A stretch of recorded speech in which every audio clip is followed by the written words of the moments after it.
You were never meant to be wealthy. That's not cynicism. That's architecture. The same institutions that taught you to save 5%, trust the process, and wait for retirement have been running the oldest play in a Machiavellian handbook. Keep the masses functional enough to produce and desperate enough never to question. Your financial literacy isn't an accident. It was engineered. And the moment you understand that, everything you were told about money, every lesson, every product, every piece of advice, begins to look less like guidance and more like a leash. Number 1. Debt is the prince's first weapon. You checked your bank balance this morning. Maybe you told yourself it was fine. Maybe you didn't look at all, because somewhere underneath the routine, you already know the number doesn't add up. That feeling isn't anxiety. That's the system working exactly as designed. Nobody talks about this, but debt was never a financial product. It was a governance tool. The moment a bank extends you credit, it doesn't gain a customer. It gains leverage. And leverage, in a Machiavellian playbook, is the only currency that actually matters. Not the money they lent you. The behavior that debt produces in you. The extra shift you take. The negotiation you don't have. The opportunity you walk past because you can't afford the risk. Here is what they don't want you to know. The interest rate was never the weapon. Your psychology was. And this is the part they always skip. Most people never figure this out because they're too focused on the balance to see the architecture. Every consumer debt product ever designed, the credit card, the student loan, the buy now, pay later scheme, was engineered to sit just below the threshold of unbearable. Painful enough to motivate you to work. Manageable enough that you never actually break free. This is not a conspiracy. This is a business model. The prince does not need chains. He needs a monthly minimum payment. Because a man who owes money does not quit, does not strike, does not demand. He performs. Reliably. Quietly. Gratefully. The moment I understood this, I stopped seeing debt as a personal failure and started seeing it as a structural feature. Designed. Tested. Refined across decades. You were handed this instrument before you were old enough to understand what signing your name truly meant. And what you're about to hear next, about what they withheld from you even before the debt began, is where this gets darker. Number 2, literacy withheld is power held. Think back to every year you spent inside an education system. 12 years. Maybe 16. Maybe more.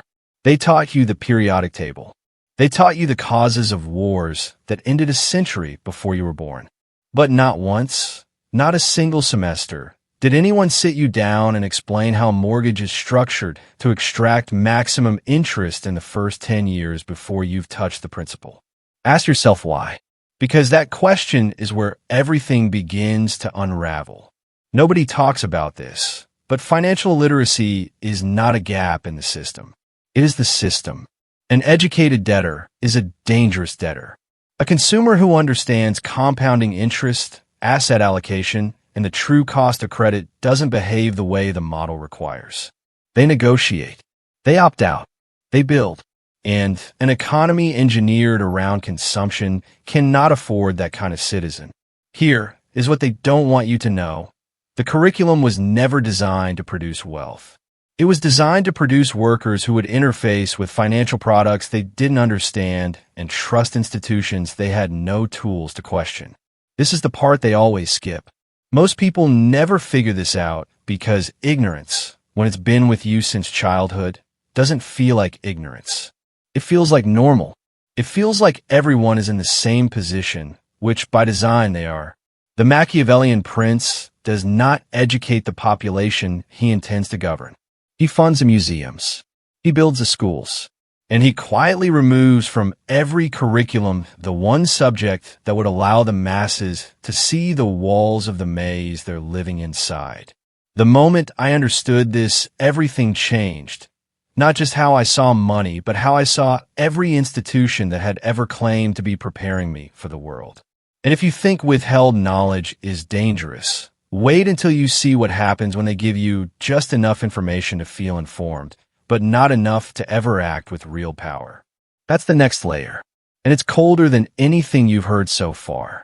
The illusion of choice pacifies. You spent time last week choosing between financial products. Maybe you compared two savings accounts. Maybe you switched banks because one offered a slightly better rate. Maybe you move your investments from one fund to another, feeling sharp, feeling in control, feeling like someone who takes their finances seriously. That feeling, that specific feeling of agency, is the most expensive thing the system ever sold you. And it cost you nothing to produce. Nobody talks about this, but choice, in the hands of a Machiavellian institution, is not a freedom. It is a sedative. The moment you are given options, your brain shifts from questioning the game to playing it.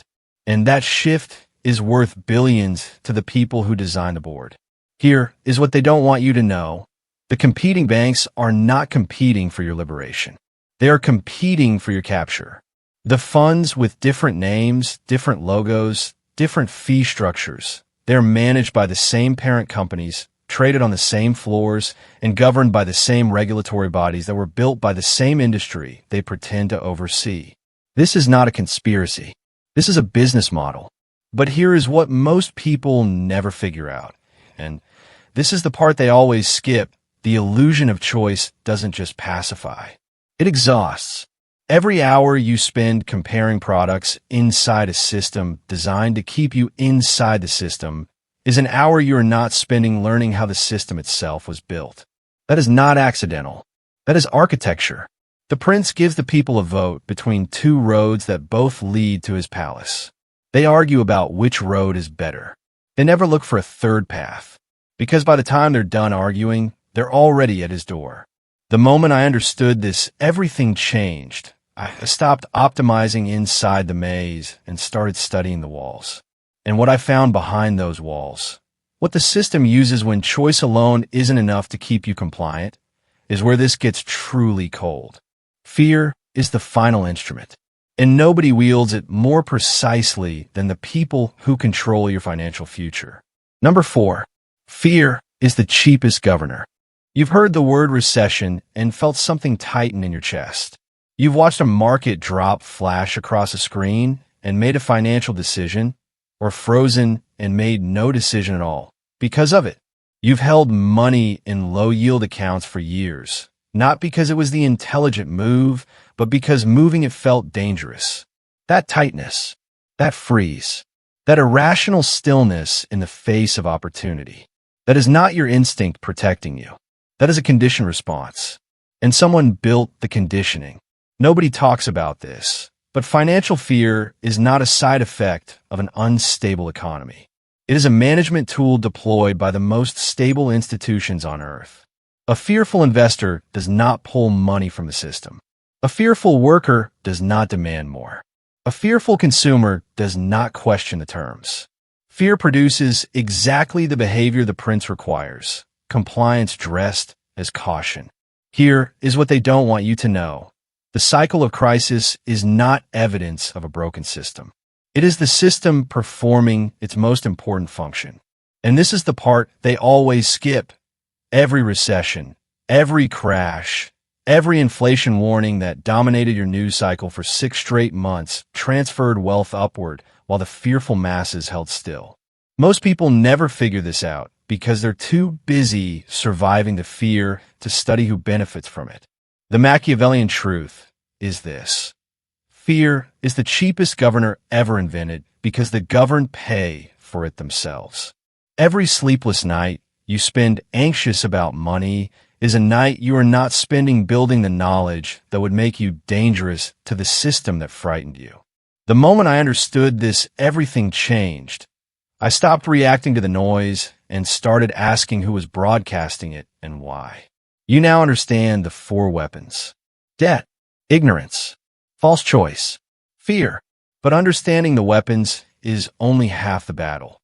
What the cunning do next, how they move inside a system designed to stop them, that is where this conversation has been heading all along.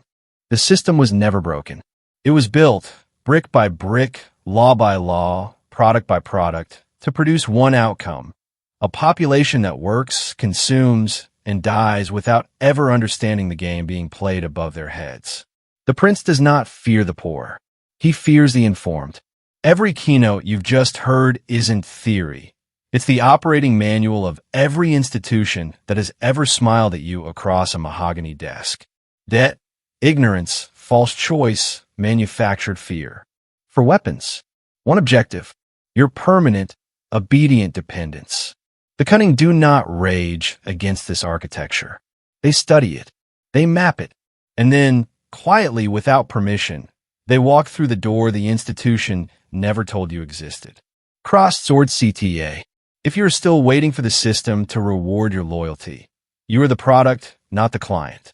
Subscribe, because what comes next is what they specifically hoped you would never find.